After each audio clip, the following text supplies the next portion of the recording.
xayeysiin badan sameeyaan, qaar loo wato Kenya, qaar loo wato Djibouti, qaar gudaha magaalada Muqdisho in ay xayeysiin intaa la eg ay sameeyaan iyagoo shaaftooyin fiican ka qaadanaya cidda ay xayeysiinta u sameynayaan. maanta waa taariikh ay ku beegan tahay 2025 bisha December 25 waxaa si toos ah u dhaqan galay doorashooyinka golaha deegaanka ee gobolka Banaadir.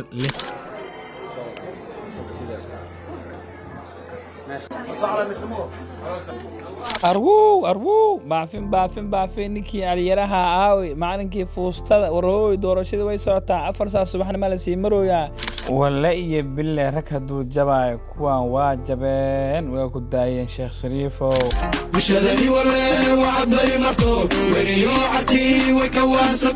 rag badan waxaa arkaya Facebook mudaharaad ka wada iyagoo kama seesan TikTok leedan oo soo gudbinaya doorashooyinka qof iyo codka ee gobolka Banaadir ka dhacayo waxayna ku eedeeyeen in TikTok leeyahay aysan munaasab u ahayn aysan u qalmin in ay soo gudbiyaan haddii aan jawaab yar asi dadkaas kulli dadka aan u jeedaan dhalinyaradan way mashquulsan yihiin hadda ma idin jawaabi karaan laakiin annaga mashquulsanayn oo difaacayna oo waxay ku socdaanna ku qanacsan aad iyo aad ugu faraxsanahay 2025 dabayaaqadeeda in dhalinyarada TikTok leeyahay ay fursad badan ka helaan xayeysiin badan sameeyaan qaar loo wato Kenya, qaar loo wato Djibouti, qaar gudaha magaalada Muqdisho in ay xayeysiin intaa la eg ay sameeyaan iyagoo shaaftooyin fiican ka qaadanaya cidda ay xayeysiinta u sameynayaan taasoo dhiirigelin u ah dhalinyaro badan oo TikToker oo hadda hawada ku soo jirto in haddii ay caan iyo magac sameeyaan in iyagana ay shaaftooyin fiican ay soo geli karto haddii aan barbardhig sameyno saxaafadda iyo TikTok leeyahay maxaa farqiga u dhexeeya sida aan ognahay qofka wariyaha war ayuu soo duubaa ka bacdina wuu soo edit-gareeyaa ka bacdina wuu soo geliyaa qofka TikTok-laha isagana video ayuu soo duubaa ama war ayuu soo duubaa wuu soo edit-gareeyaa wuu soo jarjaraa wuu isku soo aadiyaa waa uu soo geliyaa wax difference oo labadaas qof u dhexeeya ma jiraan kan waa TikToker kan waa wariye labadoodu waxa waaye wariyaha lagu sheegay waa inaad hadli kartaa videogana waxa waaye aad soo edit-gareyn kartaa isku soo aadin kartaa wax qurxoon oo habaysan dadka u keeni kartaa muhiimad waa intaa oo kaliya laakiin wax fadli gooni ah ay leedahay ma jirto in qofna uu noqdo in TikToker qofna uu wariye uu noqdo waa same waxba isma dhaamaan labada waray duubaan labaduna way soo edit-gareeyaan labaduna way soo geliyaan baraha bulshada ayay soo geliyaan sida hadda aad markhaati ka tihiin sanadihii u dambeeyay wariyaasha Soomaalida waxaa ka saameyn badan TikTok leeyahay iyo dadka istooda baraha bulshada u sameystay ama dadka istooda beedka Facebook u sameystay ayaa ka saameyn badan sababtoo ah warbaahinta ama TV-yaasha shati ay soo qaateen canshuur bixiyaal waaye wax walba ay u baahan yihiin ma soo gelin karaan oo caburin ayay ku jiraan laakiin dadka Facebook beedka gooniga leh ama TikTok leeyahay beedka iyaga iska leeyihiin xor waaye waxay doonaan ay soo gelin karaan cid shati soo siisana ma jirto waxay rabaan oo khiyaarkooda u arkaan ay meesha soo gelin karaan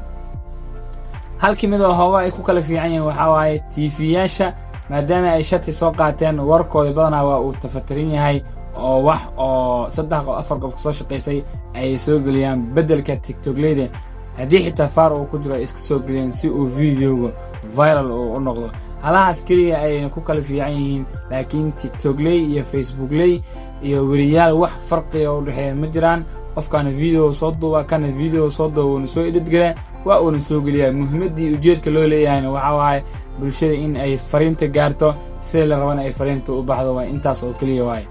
dhalinyarada waan difaacayaa waan ku taageersanahay in ay waxa waaye wariyaashii bedelkooda iyaga ay galaan waan ku taageersanahay in wariyaashii rikaatay dadka ku heen jiray lacagta dadka weydiisan jiray in suuqa ay ka baxaan bedelkoodana ay soo galaan dhalinyaro firfircoon oo TikToker ah waan ku taageersanahay in laaluushka iyo lacagaha badan ay warbaahinta ay qaadato ka yar dhalinyaradan social media ku jirta ama TikTok-lada ay qaataan shaqadina ay ku qabanaan waan ku faraxsanahay in dhalinyaro badan oo maanta hawada ku soo jirto ama caan raba inay soo noqdaan in fursadahan iyo fursado ka fiican ay heli karaan guuleysta anaga jidka ku soo jirnaa rabostiga cimaamada ku tuura guuleysta maanta waa taariikh ay ku beegan tahay 2025 bisha December 25 waxaa si toos ah u dhaqan galay doorashooyinka golaha deegaanka ee gobolka Banaadir 16 degmo halkaas waxa ay muuqdo shacabka Soomaaliyeed oo Muqdisho ku nool in ay maanta doorasho u dhaqaaqeen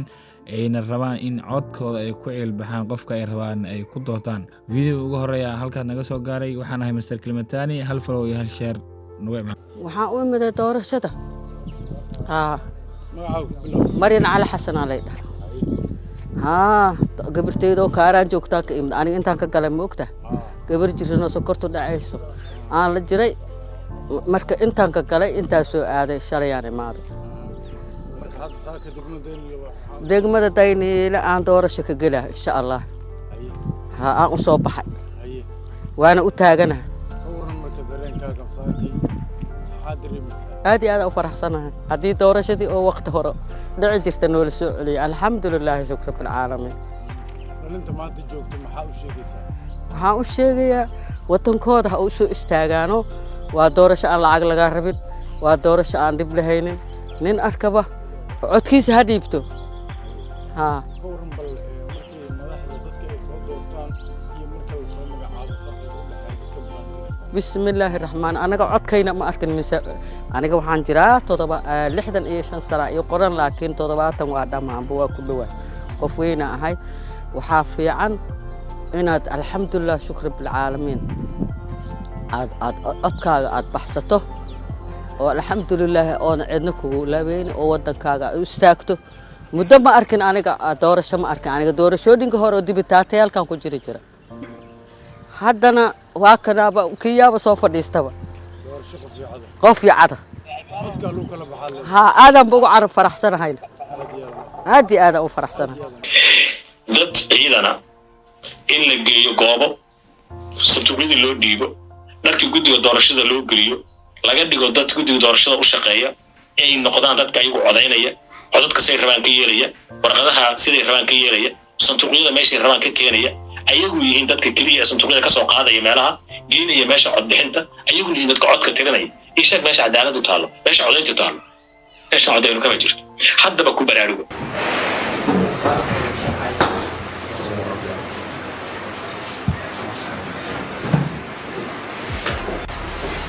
تم فعادي وعليه لها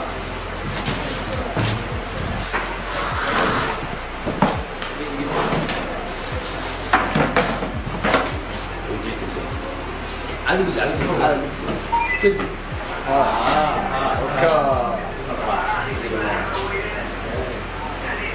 كلمة واحدة سير انت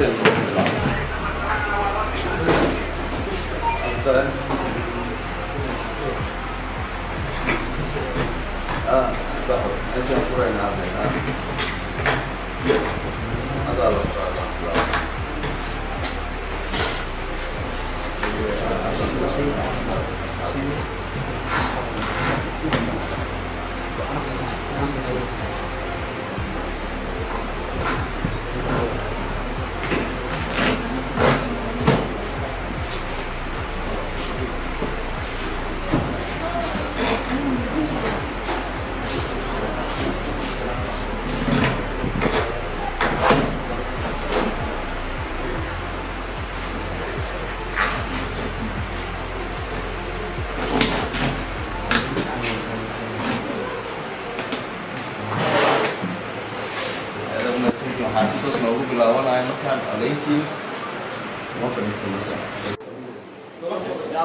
السلام عليكم ورحمة الله وبركاته.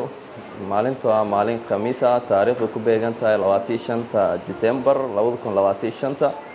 waxaa si toos noogu bilaaban doona doorashadeeni qofii codkeed ee degmada Waaberi waxaana maanta codka si toos noogu bilaaban doona oo noo bilaawi doona insha Allah tiimka wakiilada oo ururada ka socdaan ayaa noo bilaawi doona insha Allah marka saacaduna waxay ku beegan tahay 12 iyo 47 daqiiqo waaye marka si toos ah u bilaabanayna insha Allah doorasho waa wareey muqdisho way dhaqaaqday wallahi billahi 2025 waxa marxaati ka nahay 57 sano ka bacdi in si doorasho qof iyo cod loo jeedo kaamarada live ay duubayso in shacabka ay sida qofka rabaan u doortaan dareereen suuq dhadheer magaaladina amni boqolkiiba boqol waaye ilaahayna noo sii arkayo markaas hadee waxa birin ma taqaanaa maanta waa cod bixin haddii ilaahay kuu roon yahay dadkaas waxaa u jawaabaya waaqaca iyo realitiga xamarka jira gudoomiye mucaaradka shalay waxay sheegeen doorashadu ay tahay mid aan lagu kalsoonayn waxaan ku rabaa inaan ku sheego maanta codkaan dhiibanaynaa xilliga kaambeynka waa dhammaaday halkan waxaan u taaganaana codkayga dhiib hooyinka dhan ayaa soo maray safar dheer baa shacabka ku jiraan madax iyo shacab iyo kulli isku mid aa leeyahay halkan baa safka geli rabaa si aan ka muwaadin ahaan codkaygu dhiib magaalada muqdisho waa cusub ayaa u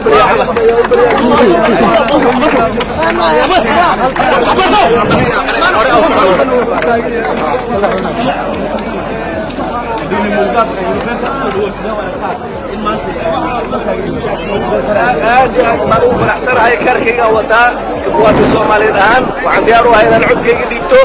aan doorto yani madaxda ururka aan doonayo inuu golayaasha deegaanka gobolka banaadir oo ku soo baxo sidaas baan diyaar u ahay shacabka Soomaaliyeedna waxaan leeyahay hambalyo muqdisho iyo ummadda Soomaaliyeed oo dhan ilaa muqdisho waa caasimadda ummadda waa cusub ayaa u bariyay doorashada gobolka arwuu baafin ninkii caliyaraha aawi maalinkii fuustada warhooy doorashadii way socotaa 4 saac subaxnimo la sii marooyaa fuustooyinkaaga aawi war doorashadii gabagabay ku soo dhowdahay JSB ga aadidiisa waa guuleystaa la leeyahay maamooyinkii foosh loo soo diray way dhalaayihiin way soo taagan yihiin in ay dhalaan warbaahintu waa yaaban tahay warbaahintii waa laga guuray tiktokleyda loo guuray maalinkii fuustada war mucaaradkaaga marka Ismaaciil aaday taariikhdii Soomaaliya cusub Allahu Akbar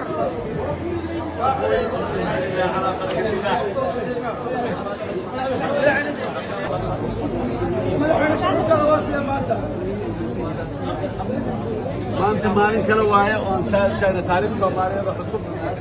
taariikhdii Soomaaliya ee soo jireenka ahayd muddadii dhaweyd oo dhan ayaan maxaan ku yiraahdaa aan u bedelnay dhinaca kale hal bog oo taariikhda ka mid ah ayaan rugay waagidii suba soo fikinay saaka wixii ka dambeeya boggaas cusub ee Soomaaliyada nabadda ah ee dimuqraadiga ah ee doorata hoggaankeeda wadadaasaa maanta lugta saaray ilaahay idinkiis meel fiican ayaynu nagu dhammaynaysaa aad iyo aad u mahadsantihiin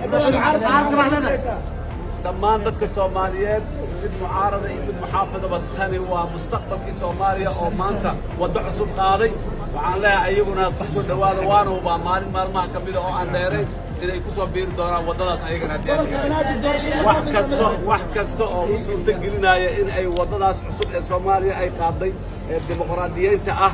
ragga walaalaha ee wax tabanayaahi wax kasta u suurta gelinaya inay waddadaas soo qaadaanna waan samaynaynaa tanaasul loo baahan yahay fadhi loo baahan yahay wadahadal loo baahan yahay dhammaan diyaaraan u nahay Soomaaliya mid ah siyaasad degan maxaan ku raahdaa amni degan dal deganaan rabnaa sidiisaba haddii alla yidhaha mustaqbalka waa maadsantahay walla iyo bille rag hadduu jabaayo kuwaan waa jabeen waa ku daayeen Sheekh Shariifow Xasan Ali Khayrow Abdiraxmaan Shakuurow mucaarado warkiina waa soo gabagabowsaaba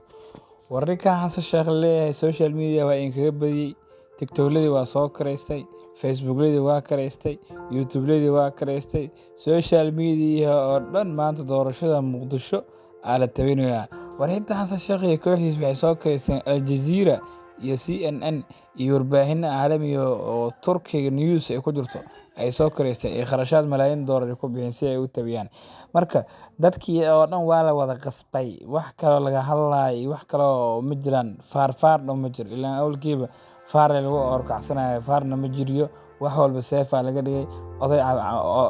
waayeel oo caafi la siinayo maamo garabka la haayo naxariis adduunya ala muujinaya arrinka Xasan Sheekh saaxiib social media waa faahanyay wallahi billahi harfaan u tabinayso marka mawjadaha TikTok iyo Facebook iyo YouTube iyo dhan wax kale la tabinayo malaamaada doorashada Muqdisho marka mucaaradka warkoodii waa uu soo gabagabay cid hadalkooda si buunbuunaysa ma jirto waa meeshaas hotel Jazeera ay ku xiran yihiin guriga ku dumay u shidan waaba yaaban yihiin marka ama qayliya ama iska dhaafa shidanaaba shidan ay ka shidan maanta lambar 15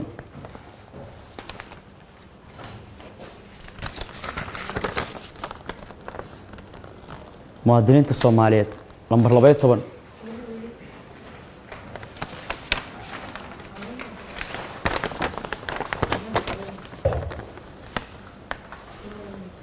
horumar iyo midnimo qaran 53